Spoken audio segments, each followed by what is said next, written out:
আমি স্বৈরাচার শেখ হাসিনাকে নিয়ে একটি ভিডিও করেছিলাম, সেখানে অনেকেই ফুল ভিডিও না দেখে আমাকে গালিগালাজ করেছেন। আপনারা আমার ফেসবুক পেজ নষ্ট করে দেন, আমার ইউটিউব চ্যানেল নষ্ট করে দেন, আমার টিকটক অ্যাকাউন্ট সেটাও নষ্ট করে দেন। উচিত কথা বলার জন্য অনেকেই আমাকে অনেক রকমের হ্যারাসমেন্ট করেছে, আমাকে বিভিন্ন ধরনের হুমকি দিয়েছে। আমার টিকটক আইডি, আমার ফেসবুক আইডি, আমার ইউটিউব চ্যানেল শেষ করে দেওয়ার হুমকি দিয়েছে। অথচ আমার ইউটিউব চ্যানেল ওরকম বড় কোনো চ্যানেল নয়, আমার ফেসবুক পেজ ওরকম বড় কোনো পেজ নয়। এবং আমাকে এমন কথা বলা হয়েছে যে তোকে একবার কাছে পেয়ে নেই, তারপর দেখিস তোর অবস্থা কি হয়।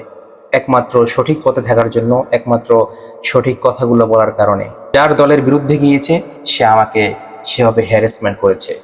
আমি স্বৈরাচার শেখ হাসিনাকে নিয়ে একটি ভিডিও করেছিলাম, সেখানে অনেকেই ফুল ভিডিও না দেখে আমাকে গালিগালাজ করেছেন, আবার অনেকেই ফুল ভিডিও দেখে আমাকে গালিগালাজ করেছেন। যাদের দলের বিপক্ষে গিয়েছে তারা আমাকে গালিগালাজ করেছেন, যাদের দলের পক্ষে গিয়েছে তারা আমাকে যোগ্য বাবার যোগ্য সন্তান বলে আখ্যায়িত করেছেন। আপনি দেখবেন ওই ভিডিওতে অনেক কমেন্ট রয়েছে। যারা ভিডিও অর্ধেক দেখেছে তারা তাদের মতো কমেন্ট করেছে, যারা ভিডিও সম্পূর্ণ দেখেছে তারা তাদের মতো কমেন্ট করেছে। সো আমি একটু অনুরোধ সবসময় করেছি যে আপনারা ভিডিও সম্পূর্ণ দেখেন, দেন কমেন্ট করেন, কিন্তু আপনারা অনেকেই সেটি করেননি। তখন আমার মন খারাপ হতো, কিন্তু একটা টাইমে গিয়ে আমি বুঝতে পারলাম যে একটা মানুষ তো সবার প্রিয় হতে পারে না। আমি একজন মানুষ, আমি সবার প্রিয় হতে পারবো না, দ্যাটস আ সিম্পল রিজন। এরপরে আমি যেটা দেখলাম এতদিনে, যে আমার ভালোবাসার মানুষের সংখ্যা বেশি আর আমাকে ঘৃণা করার মানুষের সংখ্যা খুব কম।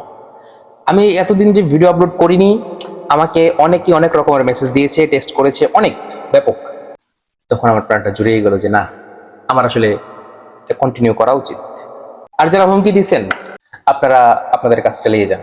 আপনারা আমার ফেসবুক পেজ নষ্ট করে দেন, আমার ইউটিউব চ্যানেল নষ্ট করে দেন, আমার টিকটক অ্যাকাউন্ট সেটাও নষ্ট করে দেন, নো প্রবলেম, আমি আবার খুলবো। তো আপনারা যখন এটা ব্যান করবেন না, আমার ফলোয়ার্সদের প্রতি আমার একটা বিশ্বাস আছে যে তারা এই 1.5 লক্ষকে 3 লক্ষে নিয়ে যাবে। আপনারা ব্যান করলে আমি আবার খুলবো, আমার ভালোবাসার মানুষরা আমাকে আবার সাপোর্ট করবে, আমাকে আরো উপরে নিয়ে যাবে। সো আপনারা আপনাদের কাজ চালিয়ে যান। আপনাদের সম্পর্কে আমার আর কোনো কথা নেই। আল্লাহ রাব্বুল আলামিন আপনাদেরকে হেদায়েত দান করুক, আমিন। আর আমার ভালোবাসার মানুষরা যেভাবে আমাকে সাপোর্ট করেছেন তার চেয়ে বেশি সাপোর্ট করুন এখন থেকে, এবং রেগুলারলি আপনাদের মাঝে ভিডিও নিয়ে আসা হবে।